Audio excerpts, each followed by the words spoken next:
In 2014, Lars Mittank, a 28-year-old young man from Germany, ran from Varna airport in Bulgaria into the woods beyond and has never been seen since. This incident was captured by a CCTV camera, and the footage has since spread all over the internet, leading Lars to be dubbed the most famous missing person on YouTube. To this day, no one quite knows why Lars chose to flee from the airport, but a number of theories have been put forward. But to understand Lars's actions on that fateful day, we'll need to start from the beginning. Lars Mittank was a young man with a lot going on in his life. He was born in Berlin and grew up in Itzehoe, where he lived his entire life. He juggled his social life with his relationship and his work.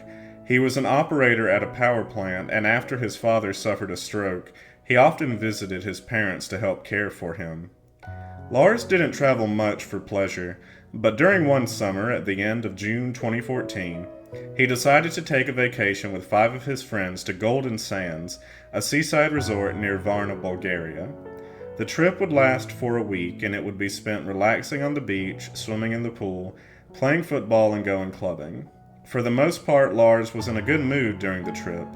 The only potentially unusual thing his friends noticed was that he didn't eat much.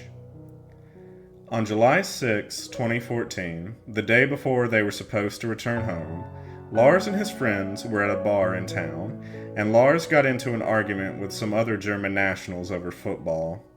Lars was an avid fan of the football club Werder Bremen, and he butted heads with fans of Bayern Munich. After leaving the bar, Lars's friends wanted McDonald's, but he didn't have much of an appetite for fast food. He left them outside the restaurant and disappeared for the rest of the night. Lars turned up at the resort the following morning and told his friends he was beaten up by 4 men hired by the group in the bar whom he disagreed with the night before.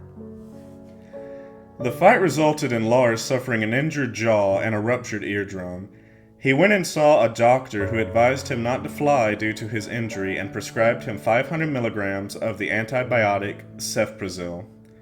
Lars's friends were reluctant to leave without him, but he insisted he was fine on his own and told them to follow the original travel plan and fly home on July 7th. They checked out of the resort, as did Lars, and the friends flew home, leaving Lars behind. Now by himself in a country he'd never been in before, Lars checked into the Hotel Color Varna for one night. The hotel was cheap and close to the airport.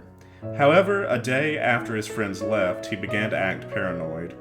While at the hotel, Lars called his mother, Sandra.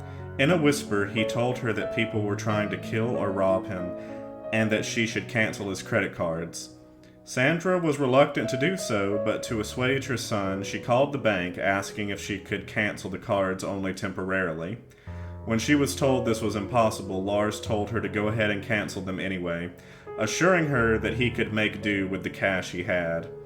He also told her to look up cefprozil, the medication he'd been prescribed, as if he were unsure about taking it. The closed-circuit television security cameras in the hotel recorded Lars pacing up and down the halls, looking out the windows, and hiding in an elevator.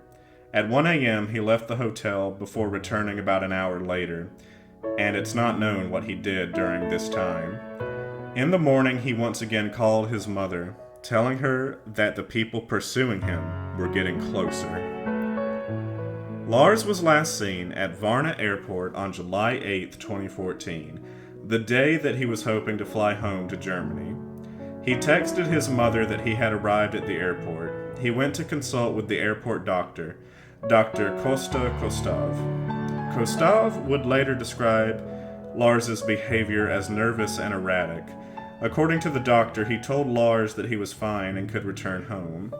However, Lars did not leave his office, expressing doubt about the medication he was taking. At that time, a construction worker entered the office. The airport was undergoing renovation at the time. Kostov said that Lars then began to tremble. He yelled, "I don't want to die here. I have to get out of here." He then got up and fled the office. He left behind all of his luggage, which included his wallet, cell phone, and passport. He was captured by airport security cameras fleeing the terminal.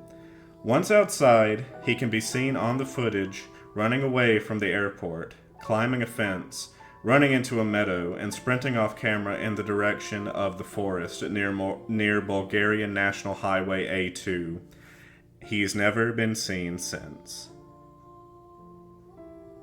There's no definitive agreement among experts and family members as to the causes of Lars's strange behavior leading up to his disappearance, and to what extent his paranoia was rooted in reality. Lars's mother, Sandra, alongside Bulgarian and German doctors, have suspected that his unusual behavior was the result of a rare side effect from the antibiotic that he was prescribed. It is a cephalosporin, which have been known to induce psychotic side effects, including hallucinations and paranoia. However, according to the airport doctor, Lars had not been taking his medication. He didn't take those antibiotics. He didn't even fill out his prescription, Dr. Kostov said. So his behavior couldn't have been a result of that. I can't think of a single reason why he left my office in such a panic. I'm still confused. His mother said that he had no history of mental illness. However, a mental breakdown caused by an undiagnosed mental illness has been discussed as a possible explanation for his behavior. Lars would have been around the right age when schizophrenia begins to develop, and his symptoms would seem to fit the disorder. It is also unknown what happened to Lars after he left the airport. With the police unable to determine Lars's whereabouts, his mother hired a private investigator called Andreas Gutig. He checked hospital records for patients without identification, but nothing came of that. It's possible Lars was able to survive on his own in the wilderness. He had experience in hunting, fishing, and trapping, but the intense summer heat and a lack of food might have caused his demise.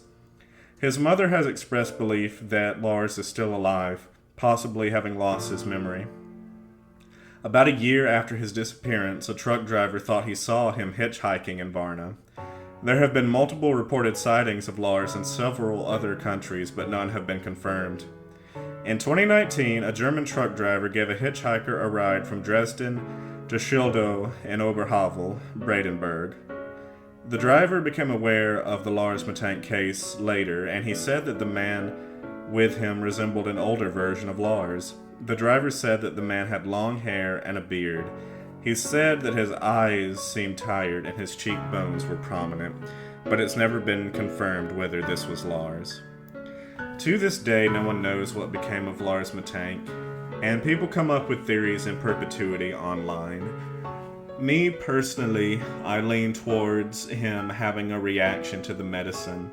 I suppose that schizophrenia is also a possibility because he was around the right age when schizophrenia starts happening to someone.